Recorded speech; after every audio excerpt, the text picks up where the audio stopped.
네, 지난 시간에는 네. 예수 비유 12비유 중에서 첫 번째 탕자에 곡에. 대해서 얘기를 네, 들었잖아요. 맞아요. 네.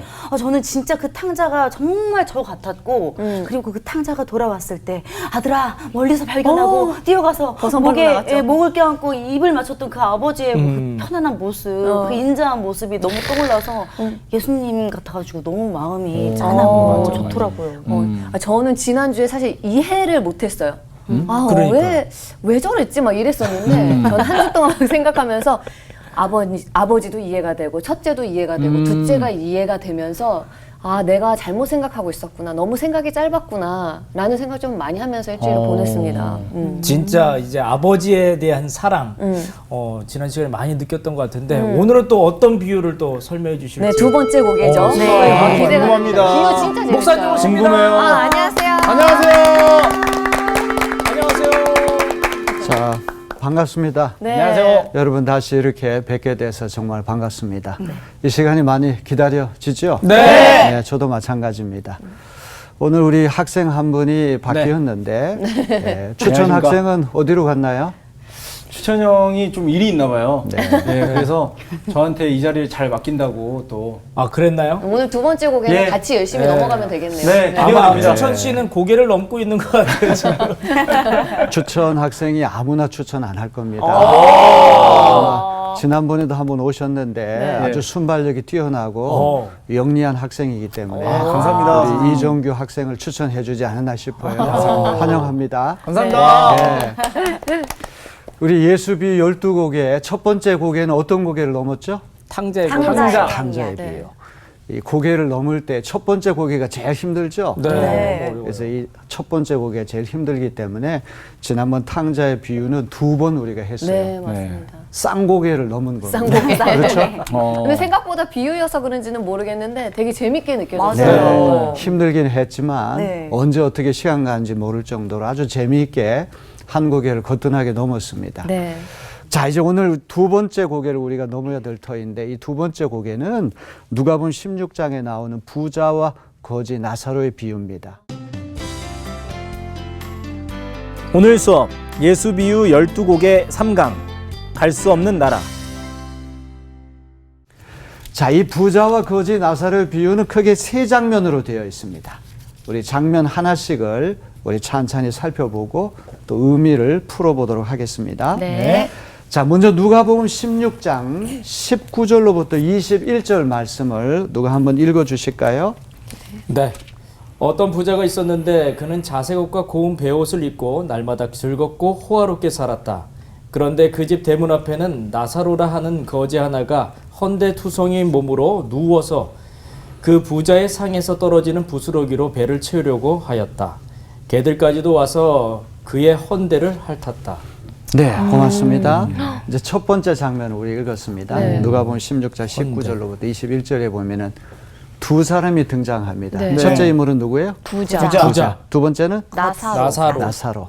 나사로는 거지입니다. 거지네요. 예수님 비유 가운데 유일하게 실명이 등장하는 네. 비유가 이 부자와 거지 나사로의 비유예요. 여러분, 이름이라고 하는 거는 어떤 의미가 있을까요? 이름이라고 하는 거는 이름은 존재를 가르치죠. 네, 우리 존재, 네. 어떤 정체성, 신원을 이야기하고 또 영향력을 이야기해요. 네. 이름만 딱 들으면 어떤 이미지가 즉각적으로 떠오르죠. 그렇죠. 이순신 장군, 안중근 의사 이런 이름만 들어도 그분들이 어떤 삶을 살았는지 네. 금방 우리 뇌리 속에 떠오르죠, 이미지가. 네. 그런데 부자는 이름이 없고 네. 거지는 나사로라고 하는 이름이 있어요. 이 세상에서의 이름이라고 하는 거는 잘나고 부자고 권력 있는 사람, 영향력을 많이 미치는 사람은 이름이 있습니다. 그런데 그렇지 못한 사람은 이름이 대개는 잘 알려지지 않아요. 근데 천국에서 보는 시각은 정반대라는 거예요. 하나님이 보실 때에는 부자는 이름이 없고 거지에게는 나사로라는 이름이 있다고 하는 거. 오늘 말씀을 읽을 때 먼저 이걸 한번 잘 생각해 보면서 네. 말씀을 읽으시길 바랍니다. 네. 자, 이 현세에서의 부자와 거지 두 사람이 정반대의 인생을 살았다고 하는 이야기를 이제 우리에게 들려주는데 네. 아까도 말씀드렸지만 부자는 왜 이름이 없는데 거지는 나사로라고 하는 이름이 있을까? 이걸 한번 잘 생각해 보세요. 네. 자, 나사로라고 하는 이름은 헬라 말로 라자로스라고 하는 그런 이름인데요. 히브리 이름 엘리에셀의 그리스 형태예요. 자, 엘리에셀 하면 누가 떠오릅니까? 아브라함의 종이 엘리에셀이에요. 아브라함이 아주 충성된 종이 엘리에셀이라서 예. 아브라함의 아들 이삭의 신부감을 찾아가지고 엘리에셀이 맞아, 엘리에셀 맞아, 보냈어. 맞아. 아브라함 고향 땅에 가가지고 신부감 리브가를 데리고 데리고 오는 왔죠. 충성스러운 종이 누굽니까? 맞아, 엘리에셀이에요. 그래서 이따가 이제 나중에 보면 이 거지 나사로가 죽어서 누구 품에 안겨요? 하나님 품에요. 아니. 아브라함 품에. 그래서 나사로가 아브라함 품에 안기는 거는 이 엘리에셀과 아브라함의 관계로 볼 때 굉장히 자연스러운 그런 이야기입니다. 자, 그렇다면 이 엘리에셀 나사로라고 하는 이름의 뜻은 하나님이 도우신다. 이런 이름 뜻을 가지고 있어요. 네. 너무 좋네요. 벌써 이름부터가 애사롭지가 않은 진짜. 거죠. 사람들에겐 도움받지 못하지만 하나님으로부터 도움받아야 할 사람이 나사로다. 네. 이제 이것을 우리가 기억해야 됩니다. 네. 자, 이 첫 번째 장면은 이 땅에서 살아가는 동안에 부자하고 거지가 정반대의 삶을 살았다는 걸 보여줘요. 네. 사람의 어떤 질이나 수준 같은 건 의식주로 보면 알죠. 네. 옷을 어떤 옷을 입느냐, 음식을 어떤 음식을 먹느냐, 집을 어떤 집에서 사느냐, 이제 이런 걸 가지고 사람 수준을 우리가 얘기를 하잖아요. 자, 어떤 부자는 어떤 옷을 입었습니까? 자색 옷을 자색 입었다. 옷과 고운 배옷을 입고요. 고운 배옷. 네. 자색 옷이라고 하는 거는 이게 보라색 옷이잖아요. 네. 이거는 제사장이나 왕족이나 귀족만이 입을 수 있는 옷입니다. 평민이 입을 수 없는 옷이에요. 예. 오늘 얘기하면 최고의 명품 의상이 바로 자색 옷이라는 거예요. 그 다음에 고운 배옷이라고 하는 건 아마 린넨으로 된 세마포, 속옷을 이야기하는 거예요. 2000년 전 예수님 시대에 가난한 사람들은 속옷을 안 입었는데 이 사람은 아주 착용감이 뛰어난 속옷을 입었어요. 그 다음에 부자는 대문이 딸린 집에서 살았다는 그런 표현이 나오는데 네. 네. 그 당시에는 대개 대문도 없는 그런 집에서 사람들이 사는데 얼마나 호화저택에 살았는지 구중궁궐이라는 말을 하잖아요. 네. 네. 9개의 대문이 있는 집. 그런 아주 대단히 잘 살 사람이 바로 부자인데 여기 성경에 보니까 날마다 즐겁고 호화롭게 살았다. 네. 잔치를 벌이는데 날마다 잔치를 벌였다는 거예요. 이게 뭐 이틀에 한 번, 사흘에 한 번, 일주일에 한 번이 아니라 날마다 잔치를 벌였다. 날마다 이렇게 잔치 벌이기도 쉽지 않은데. 쉽지 않죠. 체력이 좋아야 되거든요. 돈을 쓰기만 하는 거죠. 그렇죠. 이 날마다라고 하는 이 말이 유대인들에게 걸리는 말일 거예요. 왜냐하면 하나님께서 10계명 중 하나가 이제 안식일 계명인데 네. 예. 엿새 동안 세상에 나가 열심히 일하고 일곱째 날 쉬라고 쉬셨죠. 말씀하셨죠. 네. 노동의 신성함, 또 안식일을 지켜야 되는 이 율법 계명을 어기고 날마다 초호합한 잔치를 벌였다고 하는 거는 이 사람이 뭔가 유대인으로서 잘못 살고 있다는 걸 보여주는 거예요. 그렇구나. 자, 이 부잣집 대문 앞에는 거지가 한 사람 누워 있는데 헌대투성이 몸으로 누웠다.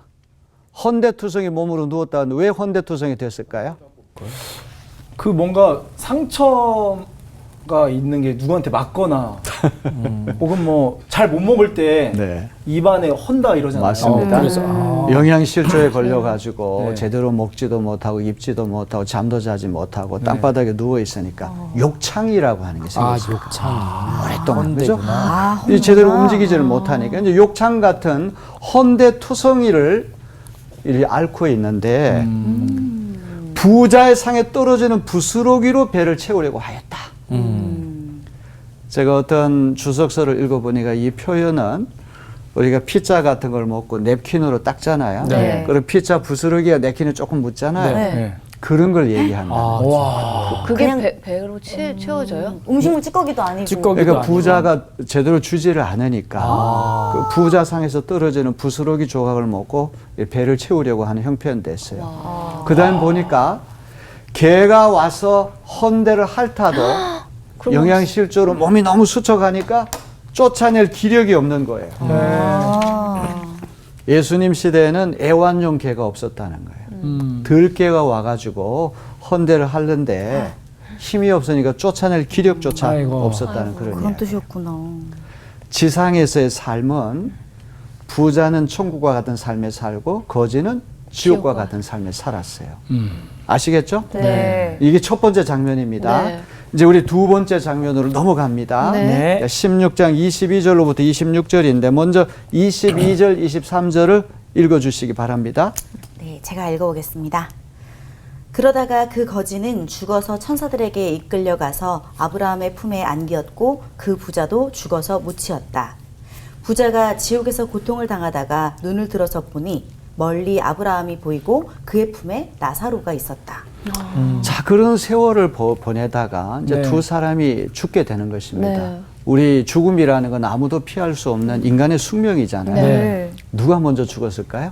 나사로가 먼저 거지가 먼저 거지가 죽었어요. 배고프니까 네. 또. 왜 먼저 죽었을까? 배고파서. 굶주리고 아프고 이러니까. 굶주리고 아프고 잠도 제대로 네. 자지 못하고 추운데 한데서 어떤 다리 밑이나 산속 움막 같은 데서 아무렇게나 이렇게 잠을 자니까 네. 돈이 없으니까 병원도 자주 못 찾아가고 그렇죠. 빨리 네. 죽겠죠. 네. 사실은 부자는 훨씬 더 늦게 죽어야 맞는데 이제 네. 극적인 효과를 위해서 동시에 순서상으로 거지가 죽은 다음에 바로 이제 부자가 죽는 걸 나왔는데 사실은 부자는 좋은 보약 먹고 좋은 음식 먹고 병원도 자주 찾아가고 네. 영양 관리 잘하니까 더 오래 살았겠죠. 네. 그렇지만 이제 순서상 거지가 먼저 죽고 이제 나사로가 연이어 죽었는데 죽은 다음에는 어떻게 됐습니까? 운명이 어떻게 됐어요? 바뀌었죠 지금. 부자가 지옥에 있었대요. 갔고 부자는 지옥으로 떨어졌고 네. 거지는 고통을 당하다가. 천국으로 천국으로 가게 갔죠. 됐다. 네. 네. 완전히 운명이 역전됐다고 하는 걸 반대가 보여주잖아요. 됐죠. 네. 이제 이 거지는 아브라함 품 안에 이제 안겨 있는 천국에서의 어떤 그러한 내세의 삶을 살게 되는데 이제 부자는 정반대로 지옥불에 떨어졌다는 거예요. 네. 누가복음 16장 24절을 한번 누가 읽어주세요. 네. 그래서 그가 소리를 질러 말하기를 아브라함 조상님 나를 불쌍히 여겨주십시오. 나사로를 보내서 그 손가락 끝에 물을 찍어서 내 혀를 시원하게 하도록 하여 주십시오. 나는 이 불 속에서 몹시 고통을 당하고 있습니다 하였다. 그래서 그가 누굽니까? 부자요. 부자를 네. 얘기해요. 부자가 지옥불에 떨어진 거예요. 이게 아브라함 조상님이라고 하는 말은 이 부자도 유대인이기 때문에 네. 거지와 마찬가지로 아브라함을 공통 조상으로 모시고 있기 때문에 이런 표현을 쓰잖아요. 네. 지금 부자가 있는 그 지옥은 화염, 불꽃이 소 혓바닥처럼 날는 거예요. 계속 꺼지지 않는 불이 있기 때문에 목이 타겠죠. 그래서 뭐라고 부탁을 합니까? 손가락 손가락 나사로 끝에 물을 물 한 찍어서 방울만 찍어서 찍어. 달래요. 여러분 생각납니까? 아 부자의 상에서 떨어지는 부스러기. 부스러기. 아, 예. 저거랑 다르구나. 이게 피자 같은 음식을 먹고는 냅킨으로 닦아가지고 이게 조금 나는 부스러기. 그 다음에 이제 죽은 다음에는 정반대로 역전이 돼가지고 네. 살아있을 때는 거지가 부자상에서 떨어지는 부스러기를 바라는 신세가 됐는데 죽은 다음에는 부자가 거지 손가락 끝에서 떨어지는 물 한 방울을 기다린 신세로 이게 역전됐다고 하는 보여주는 거예요. 이해가 되십니까? 네. 네. 이렇게 살아있을 때의 삶하고 내세의 삶이 천양지차로 바뀌었다고 하는 거예요. 첫 번째 장면하고 두 번째 장면을 잘 여러분들이 비교를 하셔야 돼요. 네. 지상에 있을 때는 부자가 천국 같은 인생을 살았고 네. 거지는 지옥과 같은 인생을 살았잖아요. 그런데 죽은 다음에 거지는 어디 품에 안겼습니까? 아브라함 품에 아브라함 품에 비스듬히 안겨 있고 네. 부자는 어디로 떨어졌어요? 지옥불. 지옥불에 떨어졌어요. 여기 부자가 나사로라고 하는 이름을 아는 것으로 볼 때 평소에 대문 밖에 알고 있었다는 나사로라고 하는 존재가 있었다는 걸 알았는데 네. 살아있는 동안 신경을 제대로 안 썼어요. 그러니까요. 알았으면 좀 도와주기도 하고 그러길래. 먹을 것도 갖다 주고 그것도 상처도 그렇고 치료해주고. 저는 이 성경을 화가 많이 읽으면서 굳이 부자가 나사로를 불러서 여기서까지도 나사로를 직접 시킨다는 그런 생각도 좀 그러길래요. 들었어요. 죽은 다음에도 나사로를 여전히 하찮은 존재로 여겨가지고 심부름 시키려고 그러잖아요. 그 그러게. 사람 좀 여기 건너오게 해가지고 손가락 끝에 떨어지는 물 한 방울이라도 그러게. 내 혀를 서늘게 해달라. 죽은 다음에도 부자는 별로 달라지는 것이 네. 없어 보입니다. 네. 자, 이제 굉장히 중요한 말씀이 누가복음 16장 25절로부터 26절 말씀, 우리 다 같이 네. 화면에 있는 말씀을 다 같이 읽어보겠습니다. 네. 시작. 그러나 아브라함이 말하였다. 얘야 되돌아보아라. 내가 살아있을 동안에 너는 온갖 호사를 다 누렸지만 나사로는 온갖 괴로움을 다 겪었다. 그래서 그는 지금 여기서 위로를 받고 너는 고통을 받는다. 그뿐만 아니라 우리와 너희 사이에는 큰 구렁텅이가 가로되어 있어서 여기에서 너희에게로 건너가고자 해도 갈 수 없고 거기에서 우리에게로 건너올 수도 없다. 제가 이 말씀을 묵상하고 연구를 해볼 때 지금 읽은 말씀이 참 중요한 말씀 같아요. 부자가 너무 목이 타니까 나사로 이쪽에 좀 건너와가지고 내 목을 좀 서늘하게 해달라 이렇게 부탁을 하니까 네. 아브라함이 이제 후손이니까 네. 이 부자에게 애야 한번 네 인생을 한번 쭉 되돌아봐라. 자, 여기 보면은 온갖 호사라고 하는 말고 온갖 고초라고 하는 말. 네. 정반대되는 말이죠. 네. 온갖 호사는 누가 누렸습니까? 부자가. 부자. 온갖 고초는 누가 누렸어요? 나사로. 나사로. 여기 호사라고 하는 말이 영어 성경에 보면 good things, 좋은 일들. 네. 고초라고 하는 건 나쁜 일들 이렇게 되어 있거든요. 부자는 지상에 사는 동안에 좋은 일들을 다 겪었어요. 날마다 잔치하고 이 산해 진미, 육해공군이 다 올라가는 초호합한 잔치를 벌여요. 그것도 1년 360일 내내 잔치를 벌였다는 거예요. 네. 근데 바로 대문 앞에 코앞에 거지 나사로는 누워가지고 부자상에서 떨어지는 부스러기를 기다린 신세가 됐다는 거예요. 그래서 호사를 누렸기 때문에 죽은 다음에 너는 고통을 받아야 되고 고초를 겪은 거지 나사로는 위로를 받아야 된다. 아브라함이 이런 얘기를 하잖아요. 네. 자, 우리가 이 이야기를 까딱 잘못 해석하게 되면 아주 큰 오류에 빠질 수가 있거든요. 지상에서 부자로 있었던 사람은 죽으면 저절로 지옥 간다. 자동으로 지옥 가고 무조건 그렇게 된다. 현세에서 거지로 있었던 사람은 죽으면 저절로 천국 자동으로 간다. 천국 간다. 그건 아니다. 안 되죠. 그건 아니죠. 예. 네. 예수님같이 지혜로운 분이 기계적인 운명의 역전, 이건 말도 안 되는 것이죠. 네. 네. 네. 그렇죠? 자, 비유의 요점이라고 하는 것은 사후의 부자는 지옥으로 가고 거지는 지옥으로 간다. 자동으로 기계적인 운명의 역전이 일어난다. 이거는 예수님 같은 분이 절대로 하실 말씀이 아니라는 것입니다. 네.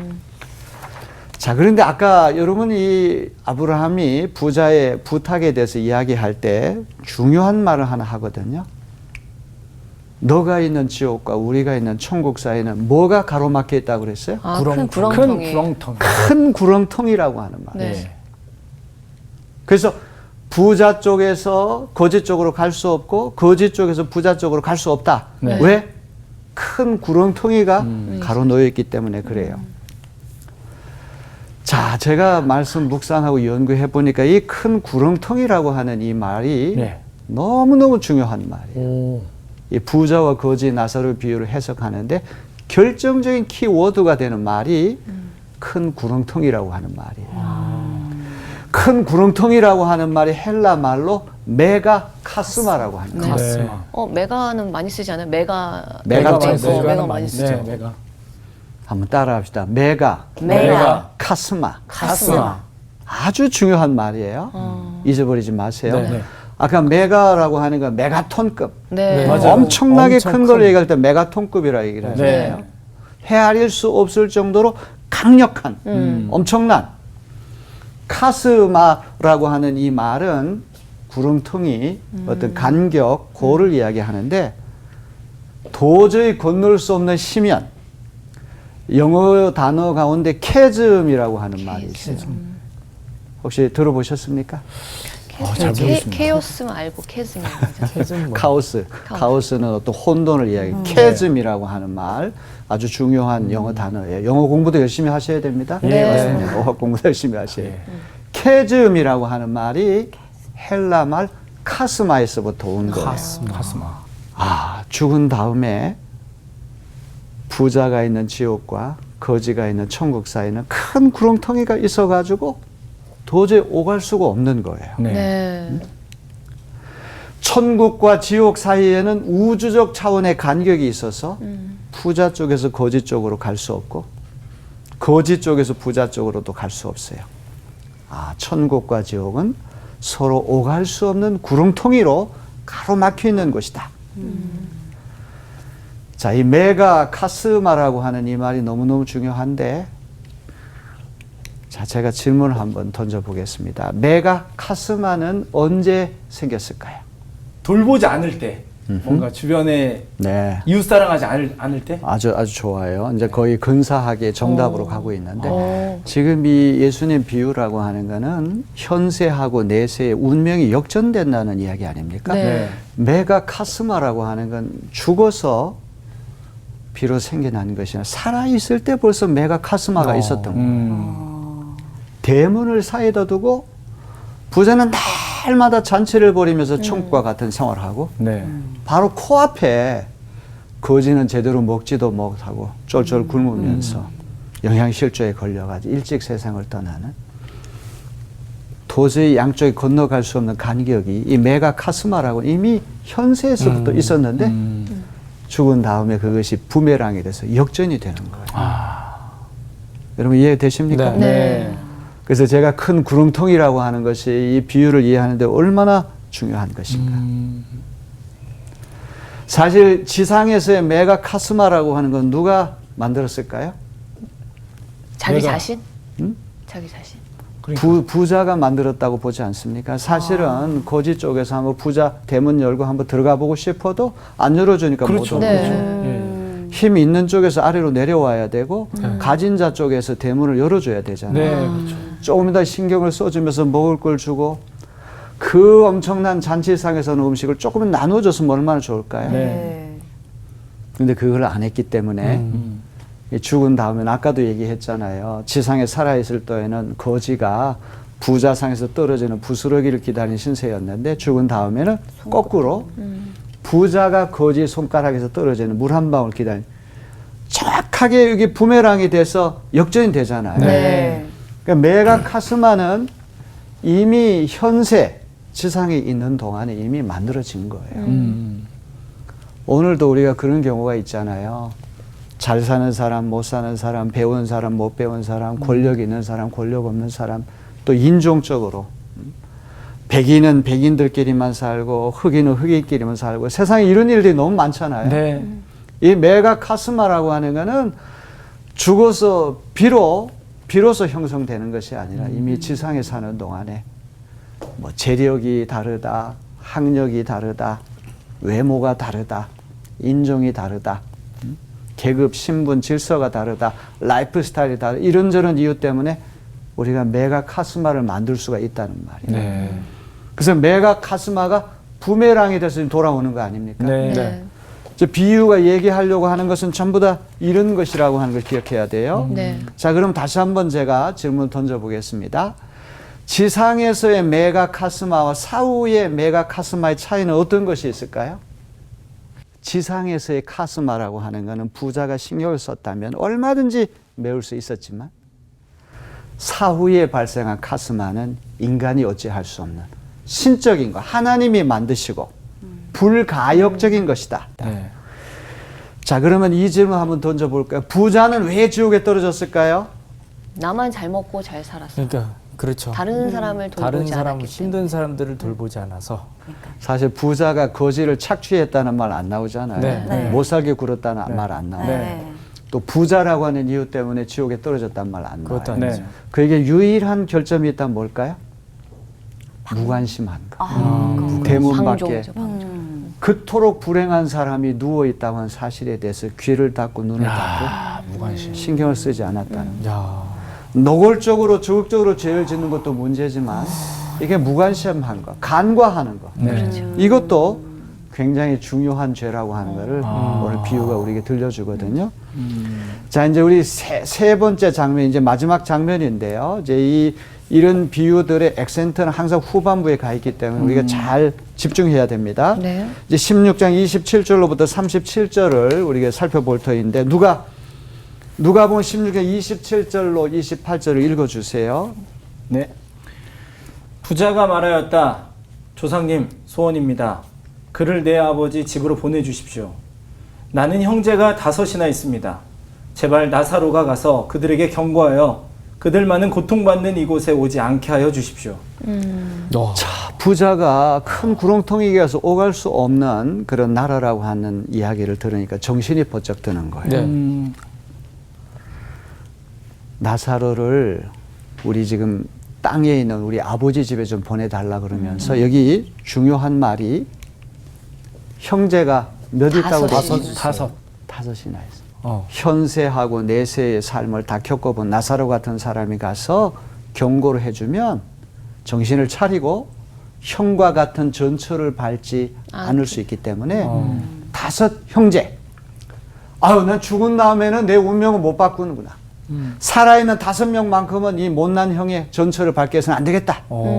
그래가지고 현세하고 내세 2가지 삶을 다 겪어본 나사로 같은 사람이 경고를 해주면 정신을 똑바로 차리고 안 올 거 아니냐. 자, 여기 아브라함이 뭐라고 얘기하는 거 하니 굳이 나사로 보낼 필요가 없다. 왜? 5 형제에게는 모세와 예언자들이 있다. 네. 구약 성경이라고는 율법서하고 선지서, 예언서 두 축으로 돼 있잖아요. 네. 그러니까 모세와 선지자들, 예언자들이 있다고 하는 말은 하나님 말씀이 성경이 있다는 거예요. 아, 성경 읽어라. 예수님 시대는 신약 성경이 없으니까 구약 성경이 있다는 거예요. 네. 굳이 나사로가 가가지고 5 형제에게 경고 안 해도 하나님 말씀이 위로 하나님 사랑, 아래로 이웃 사랑, 사랑의 이중 계명을 가르치고 있으니까 네. 그 말씀만 잘 읽고 깨달으면 네. 정신을 차리고 지옥 불에 떨어지지 않을 것이다. 네. 이런 얘기를 하는 거예요. 자, 그래도 부자가 계속 강권하잖아요. 네. 그래도 가야 한다. 그렇게 해서는 절대 안 됩니다. 저도 하나님 말씀이 있었지만 그 말씀 가지고 안 되니까 네. 나사로 같은 사람 보내가지고 경고해야지만 듣습니다. 근데 예수님 계속 아니 아브라함이 계속 하는 말은 뭐예요? 네. 그들에게는 구약 성경 하나님 말씀이 있으니까 그걸로 족하다 이런 이야기를 해요. 네. 여러분, 이 나사로 이야기 후일담은 어떻게 됐을까요? 이 나사로라고 하는 또 이름이 또 등장하는 말씀이 또 나오죠. 어디 네. 나오죠? 그 죽은 나사로가 죽은 나 살아나. 맞아요. 살아나서. 그게 어느 복음서에 나오죠? 그게 어디 나오지? 거기까지는 모르겠어요. 마르다랑 나오는 건데. 네, 마르다, 마리아, 삼남매 이야기. 네. 자, 나사로 이야기 후일담은 요한복음 11장에 나와요. 네. 베단이라고 하는 동네에 3남매가 사는데 이 베단이라고 하는 곳은 예루살렘 근교 아닙니까? 네. 요한복음에서 예수님이 예루살렘에 들어가신다니 곧 죽으러 들어가시는 것인데 나사로가 죽은 지 며칠 됐습니까? 3일. 사흘. 4일이. 나흘이 지났다고 하는 이야기는 이제 이스라엘 사람들은 사람이 죽으면 3일 동안에는 영혼이 머물러 이제 있는 시체 주변을 배회하면서 사흘 안에는 살아날 가능성이 있지만 나흘이 됐다는 완전히 죽었다는 얘기거든요. 그러니까 죽은 지 나흘 됐다 완전히 죽은 나사로를 예수님 다시 살리셨어요. 네. 자, 나사로가 살아난 것을 본 사람들이 은혜를 받았습니까? 영향을 좋게 받았습니까? 아닙니다. 아니죠. 네. 요한복음 11장을 읽어보게 되면 나사로가 죽었다 살아났는데 오히려 이 일로 인해 가지고 대제사장들과 바리새파 사람들이 예수님을 죽이려고 하는 거예요. 그 사실은 죽은 나사로 살리러 예수님 들어가시는 이야기는 예수님 죽으러 가시는 얘기가 똑같거든요. 네. 나사로를 살리셨기 때문에 반감을 품은 그 종교 지도자들이 예수님을 십자가에 못 박으려고 했던 거예요. 요한복음 11장 47절로부터 53절에 보면은 대제사장들과 바리새파 사람들 공회를 소집하여 말하였다. 이 사람이 표징을 많이 행하고 있으니 죽은 나사로를 다시 살리시는 표적을 얘기하는 거예요. 어떻게 하면 좋겠습니까? 그들은 그날로부터 예수를 죽이려고 모의하였다. 자, 이 나사로의 후일담 이야기에 보여주듯이 부활이라는 기적을 경험한 사람이 지상에 가서 다섯 형제한테 이야기한다고 할지라도 그들은 안 듣는다는 안 얘기예요. 믿는다. 그러네. 성경 말씀으로 충분하다고 하는 얘기예요. 자, 그러면 이제 이 비유를 이제 오늘 우리 삶에 적용을 해봐야 될 텐데 네. 우리가 교훈을 찾아가서 한번 적용을 해봐야 되겠습니다. 자, 비유는 허공에서 나오지 않고 비유가 촉발된 계기와 상황이 있거든요. 네. 그 예수님 들려준 이 비유는 어디서부터 나왔냐 하면 누가복음 16장 14절 15절을 보면 나타나요. 한번 다 같이 읽어보겠습니다. 자, 화면을 보고 다 읽어보겠습니다. 시작. 돈을 좋아하는 바리새파 사람들이 이 모든 말씀을 듣고 나서 예수를 비웃었다. 그래서 예수께서 그들에게 말씀하셨다. 너희는 사람들 앞에서 스스로 의롭다고 하는 자들이다. 그러나 하나님께서는 너희의 마음을 아신다. 사람들이 높이 평가하는 그러한 것은 하나님이 보시기에 혐오스러운 것이다. 부자와 거지 나사로의 비유를 듣는 청중은 비유가 겨냥하는 대상은 돈을 좋아하는 바리새파 사람들. 이 사람들은 위선과 체면을 이렇게 중시하고 속마음은 이제 하나님 이웃 사랑으로 많이 떠난 사람들. 자, 이 사람들의 문제점 뭡니까? 부와 성공과 행복은 의의 표식이고 하나님 축복하신 결과다. 정반대로 가난과 실패와 고난과 멸시는 의롭게 살지 못한 결과요, 하나님이 복을 거두신 탓이다. 이 바리새파 사람들이 생각하는 것인데요. 네. 예수님 이 비유는 그렇지 않다고 하는 걸 보여주는 것이죠. 꼭 이 땅에서 떵떵거리고 잘 살고 성공하고 행복한 것만이 하나님 뜻 가운데 있는 것은 아니랍니다. 네. 고난을 당하고 힘들게 인생을 살고 실패하고 불행한 인생을 사는 것이 꼭 하나님 복을 거두어 가신 까닭은 아니라는 거예요. 네. 이 비유를 통해서 우리 예수님께서 그걸 들려주시는 거예요. 자, 부자와 거지 나사로의 비유는 바리새인들의 위선과 축복에 대한 그릇된 인식을 깨우치기 위한 비유다. 그래서 이 비유의 역사적인 맥락이라고 하는 것들을 여러분 잘 생각해 봐야 됩니다. 자, 이 비유에는 등장인물들이 여럿입니다. 어떤 인물들이 있습니까? 첫째, 양. 네? 양이 등장해요? 부자. 세 친한 가지 얘기. 탕자의 비유 갑자기. 네. 첫째는 부자, 부자. 두 번째는 나사로. 나사로, 거지 나사로, 세 번째는 네, 아브라함. 아브라함, 넷째는 또 등장하는 인물들 누가 있어요? 바리새인? 모세. 천사들. 천사. 자, 제가 한번 질문을 던져보겠습니다. 비유의 등장인물 가운데 누가 주연이고 누가 조연일까? 나사로가 주연일 것 네. 같고. 아니, 크리스마스 근데 이게 해석 차이네요. 크리스마스를 앞두고 이제 성탄 극 연극하게 될 때 네. 아이들이 제일 하고 싶다고 손드는 배역이 어떤 배역이에요? 부자? 천사들. 나사로 나사로. 배역을 하고 싶어요. 왜 나사로 네. 천국 가고 아브라함 품에 안겼으니까. 그런데 여기 본문을 읽어보게 되면 나사로는 대사가 한마디라도 있습니까? 없습니까? 없어요. 한마디도 안 해요. 어. 주인공이 대사도 한마디 없는 사람 주인공 될 수 있어요? 제일 많이 말을 하는 사람이 누굽니까? 부자. 부자가 제일 많이 해요. 그 다음에 아브라함이 아브라함. 하고 천사들은 그냥 엑스트라 같은 그렇죠. 자, 그렇다면 나사로라고 하는 인물은 주인공이 될 수가 없어요. 부자와 정반대되는 대척점에 서 있는 사람을 설정하기 위해서 나사로가 등장하는 것 뿐이지 네. 나사로라고 하는 존재는 그닥 중요한 게 아니에요. 중요한 것은 부자가 중요하다. 부자가 그릇된 삶을 살았기 때문에 그 부자에게 충격을 주고 네. 경고하기 위해 준 말씀이다. 네.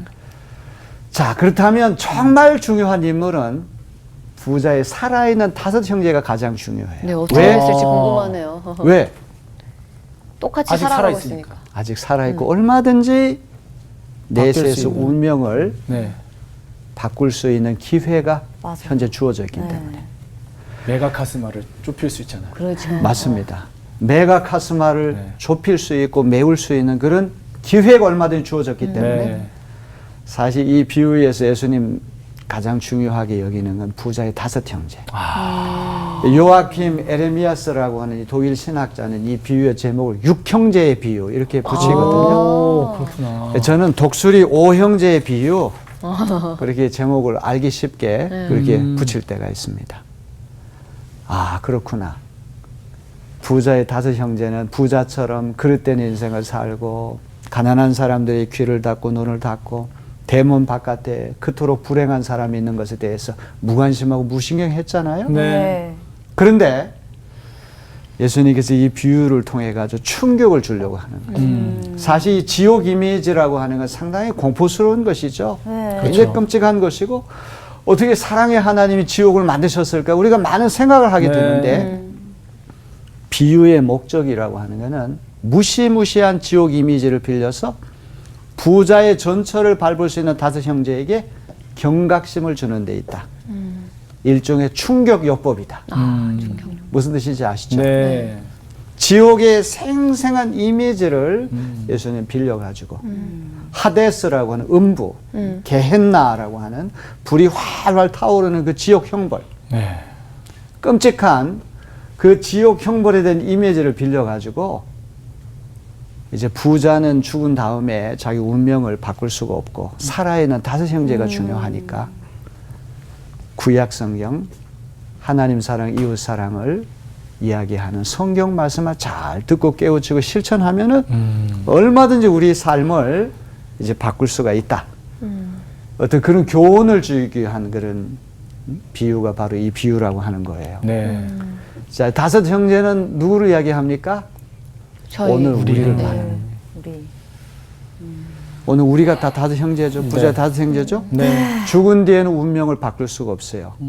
지금 여기에 here and now 네. 지금 여기에서 이웃이 건너올 수 있게 깊게 파고 있는 큰 구렁텅이 메가 카스마를 우리가 날마다 메워나가는 우리가 되어야 할 것입니다. 네. 전 세계가 다 마찬가지 아닙니까? 네, 잘 맞아요. 사는 동네, 못 사는 동네, 배운 사람, 못 배운 사람, 엘리트가 아니고 인종이 어떻고 계급이 어떻고 네. 라이프 스타일이 어떻고 우리가 수많은 이 카스마를 만들잖아요. 네. 근데 지금 우리가 지상에서 카스마를 메우지 않으면 나중에 죽은 다음에는 부메랑이 돼서 역전될 수 있다. 네. 예수님 그걸 깨우쳐 주시는 거예요. 네. 이해가 되십니까? 네. 자, 그러면 이제 마지막으로 우리 그림 하나를 보겠습니다. 카이로스. 이 기회의 신 카이로스라고 하는 시인데요. 자, 이 그림은 프란체스코 살비아티라고 한 사람이 그린 거예요. 이 그림을 보면은 아주 특징이 나타납니다. 어떤 특징이 있습니까? 날개가 있고 날개가 있고 어깨에 날개가 있고 네. 발목에도 날개가 있고 그다음에 날개예요. 머리카락을 한번 주목해 보세요. 왜 여기는 없지? 대머리인데요? 네. 앞에 머리가 아, 굉장히 앞에는 이거. 머리털이 무성한데 뒤쪽에는 머리카락이 너랑 하나도 없어요. 반대야. 독특한 헤어스타일.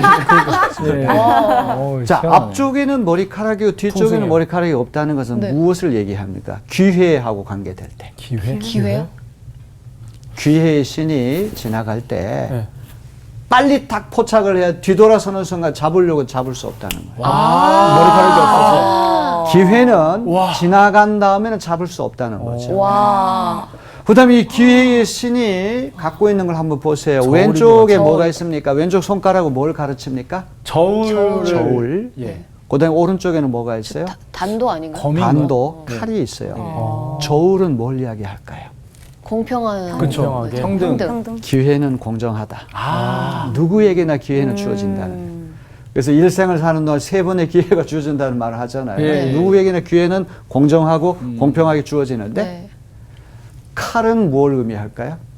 일도 양단식으로 아주 무자르 탁 잘라낸다는 얘기는 기회는 한 번 지나가면 다시는 다시 잡을 수 와. 없다. 단호함을 이야기합니다. 제가 왜 이 그림을 선택했겠습니까? 아, 기회가 우리한테는 지금 있을 때. 기회가 있다. 그렇습니다. 기회가 있을 때 그 잡아라, 기회를 잡아라. 잡아라. 부자의 5 형제와 같이 우리는 얼마든지 미래의 운명을 바꿀 수 있는 기회가 주어져 있기 때문에 우리 자신도 모르게 매일마다 파고 있는 메가 카스마 예. 이런 것들을 점점 메워나가는 우리가 됐으면 좋겠어요. 장벽을 쌓는 사람이 아니라 다리를 만드는 사람. 예수 믿는 사람은 장벽을 만드는 사람이 아니라 다리를 만드는 사람이 되어야 되겠어요. 자, 오늘 비유도 상당히 의미가 깊죠? 네. 네. 자, 한번 두고두고 한번 묵상해 보시고 네. 이 말씀이 오늘 우리 삶에 어떤 교훈과 충격을 주는지 한번 깊이 생각해 보시기 바랍니다. 네. 자, 2번째 곡에는 어떻게 수월하게 넘었습니까? 네. 저도 언제 어떻게 이렇게 두 번째 고개를 넘었는지 알 수 없을 만큼 아주 신속하게 빠르게 네. 넘어왔어요. 그만큼 재미있기 때문에. 네, 그렇다. 너무 재밌었습니다. 저 다음 뷰 또 기대해 봅시다. 네. 자, 수고 많으셨습니다. 감사합니다. 메가카스마가 누구로 인해서 이 벌어지는 게 아니라 내가 오늘도 그 메가카스마를 파고 있는 거야. 내 무덤 내가 파고. 내가 파고 있는 거야. 내가 무관심하고 내가 사랑을 나누지 않고 이런 틈에 나는 이미 파고 있는 거야. 네. 그게 진짜 딱 와닿네. 무덤을 파는 거랑 진짜. 똑같아. 자기 무덤을 자기가 파고 있는. 장벽을 만드는 게 아니라 네. 다리를 두는 사람이 돼야 될 것 같아요. 맞아요. 그리고 저는 무관심도 죄다. 방관하지 말자 이런 생각이 들어서 제 주변에 좀 어려운 사람들을 조금 더 제가 더 눈여겨보고 좀 보살펴야겠다 이런 생각이 들었어요. 네. 맞아요. 그리스도인으로서 똑같은 하나님의 말씀을 듣지만 어떤 사람은 이웃을 위해서 사랑을 흘려보내고 어떤 사람은 나를 위해서 계속 사랑을 축적하고 이런 게 있을 수 있을 것 같아요. 그래서 한 주 동안은 나보다는 다른 사람들을 조금 더 주의 깊게 살펴보고 사랑을 베푸는 그런 한 주가 되었으면 좋겠어요. 살펴주세요. 네. 다리를 좀 살펴드리겠습니다. 네, 다리 넘어갑시다. 네.